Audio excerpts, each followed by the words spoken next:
Welcome. इस video में हम एयर स्टैंडर्ड अजम्पशंस को डिस्कस करेंगे। तो दोस्तों बेसिकली बात यह है कि गैस पावर साइकिल्स या इंजन्स का जो एनालिसिस होता है ये बहुत लेंथी और कम्प्लेक्स होता है, तो इसको हम सिंप्लीफाई करने की कोशिश करते हैं। तो उसके लिए एक जो एयर से रिलेटेड अजम्पशन है वो आज हम डिस्कस करते हैं, जिसको हम कहते हैं एयर स्टैंडर्ड अजम्पशन। दोस्तों इंजन एक ऐसा डिवाइस होता है जिसमें हम फ्यूल यानी पेट्रोल या डीजल की एयर की मौजूदगी में कंबस्शन करवाते हैं और थर्मल एनर्जी पैदा होती है। उस थर्मल एनर्जी का एक हिस्सा पावर प्रोड्यूस करने के लिए इस्तेमाल होता है और बाकी हिस्सा एग्जॉस्ट गैसेस की सूरत में एटमॉस्फेयर को हम खारिज कर देते हैं। हम बेसिकली गैस पावर साइकिल्स पढ़ रहे हैं। अब साइकिल्स ऐसी चीज़ होती है जिसमें इनिशियल और फाइनल स्टेट सेम होती है, यानी जहाँ से प्रोसेस शुरू होता है उसी जगह पर आकर प्रोसेस रुकता है। तो अब जो हकीकत में ये काम हो रहा है कि हर दफ़ा इंजन के अंदर एक नया फ्रेश एयर और फ्यूल का मिक्सचर जाता है, हम इसको सिंप्लीफाई करते हैं। तो एयर स्टैंडर्ड अजम्पशन से रिलेटेड पहली अजम्पशन हम ये लेते हैं कि इंजन के अंदर जो हमारा वर्किंग फ्लूइड है वो एयर है, जो मुस्तकिल तौर पर एक क्लोज लूप में इंजन के अंदर मूव करता रहता है और ये एक आइडियल गैस के तौर पर काम करता है। पहली अजम्पशन ये हो गई। दूसरी क्या है कि all the processes that make up the cycle are internally reversible. Engine जब एयर फ्यूल मिक्सचर को मैकेनिकल एनर्जी या पावर में कन्वर्ट करता है तो इस दौरान काफ़ी प्रोसेसेस होते हैं जिनमें कंप्रेशन, एक्सपेंशन, पावर शामिल हैं। तो इनके दौरान जो थर्मोडायनेमिक स्टेट्स हैं वो इक्विलिब्रियम की हालत में ही रहते हैं। यानी अगर एक्सपेंशन का प्रोसेस हो रहा है, पिस्टन बाहर की तरफ मूव कर रहा है, तो जो सिलेंडर के अंदर प्रेशर होगा वो सेम रहेगा। अगर पहले 1 एटमॉस्फेयर था तो अब भी ये 1 एटमॉस्फेयर ही होगा, यानी अंदर जो है कंडीशन जो है वो चेंज नहीं होगी, इक्विलिब्रियम की हालत में रहेंगी। तीसरी असम्पशन ये है the combustion process is replaced by a heat addition process from an external source.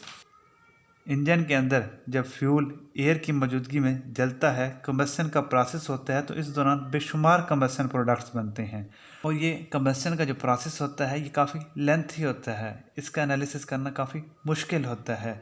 तो हम इसको सिंप्लीफाई करने के लिए हम क्या करते हैं कि जो एयर इंजन में इंटर हुई है, हम ये अज्यूम करते हैं कि कंबस्शन का प्रोसेस हो ही नहीं रहा। हम क्या कहते हैं कि एयर जब इंजन के अंदर इंटर हुई है तो हमने आउटसाइड सोर्स की मदद से उसके अंदर हीट ऐड कर दी है।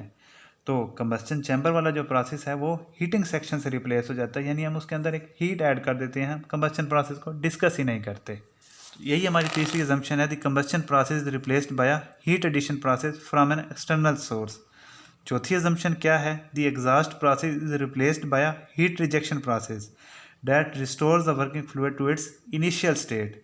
एक्चुअल केस में जब इंजन के अंदर एयर और फ्यूल के मिक्सचर की कंबस्शन हो गई तो एग्जॉस्ट गैसें जो हैं एटमॉस्फेयर को खारिज हो जाती हैं और हर दफ़ा एक नया स्टॉक इंजन के अंदर दाखिल होता है। तो ये साइकिल की डेफिनेशन के अगेंस्ट है कि आपका वर्किंग फ्लूइड हर दफ़ा चेंज हो रहा है।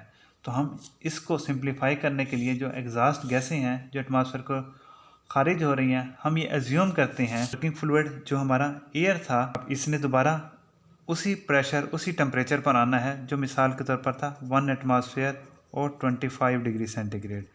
तो इनका जो टेम्परेचर थोड़ा सा ज़्यादा होता है, ये हीट खारिज कर देते हैं एग्जॉस्ट चैम्बर के थ्रू।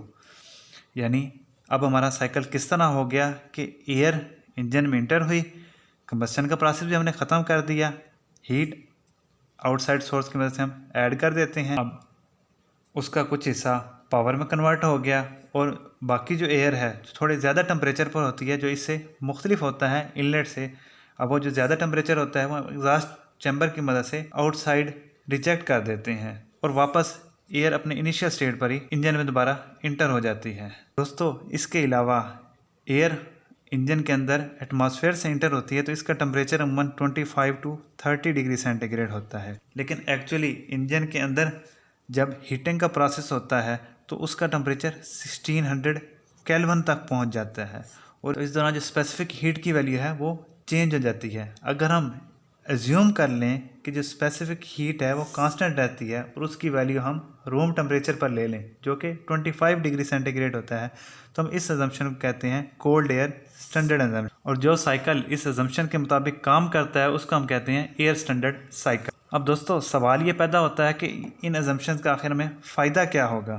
तो दोस्तों इससे हमारा जो एनालिसिस है वो बहुत ज़्यादा आसान हो जाता है और हम जो इंजन के मेजर पैरामीटर्स हैं जिन पे एफिशिएंसी डिपेंड करती है, मिसाल के तौर पर कंप्रेशन रेशो, पावर आउटपुट, उनकी तरफ ज़्यादा फोकस करते हैं और ये चीज़ें इंजन के थर्मोडायनामिक एनालिसिस के लिए एक स्टार्ट पॉइंट के तौर पर काम करती हैं। बाद में हम आहिस्ता आहिस्ता कम्प्लेक्सिटीज़ डालकर एक्चुअल पिक्चर की तरफ मूव करते जाते हैं, लेकिन इन अजम्पशंस के बावजूद भी हमें तकरीबन क्लोज रिजल्ट ही मिलते हैं। दोस्तों जो पढ़ा उसको कंक्लूड कर लेते हैं। एक्चुअल साइकिल के अंदर बहुत ज़्यादा कम्प्लेक्सिटीज़ होती हैं, उन कम्प्लेक्सिटीज़ को हम एक मैनेजेबल लेवल तक लाते हैं ताकि हम इजीली एनालिसिस परफॉर्म कर सकें। और इन अजम्पशंस के बावजूद, इन सिंप्लीफिकेशंस के बावजूद एक्चुअल साइकिल से हमारे रिजल्ट्स इतने ज़्यादा डिफ़र नहीं होते। और इन सिंप्लीफिकेशंस का फ़ायदा ये होता है कि हम इंजन के मेजर पैरामीटर्स के ऊपर फोकस कर सकते हैं। थैंक यू दोस्तों, गुड बाय।